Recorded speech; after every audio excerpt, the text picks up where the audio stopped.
આંગણવાડી દ્વારા અપાતું પૂરક પોષણ. સોમવાર સુખડી ફળ, લીલી ભાજી, દૂધથી ઉમેરેલી મસાલા ભાખરી થેપલા. મંગળવાર વેજીટેબલ પુલાવ, તુવેર દાળનો લચકો, લીલી ભાજીના વઘારેલા મૂઠિયા, વઘારેલા ચણા. બુધવાર શીરો ભાત, તુવેર દાળનો લચકો, શાક.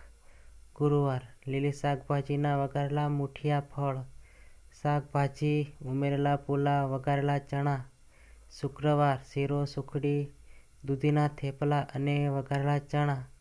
શનિવાર ફાડા લાપસી, ગળ્યા પુડલા, તીખી ભાખરી, વઘારેલા ઢોકળા, ઈડલી.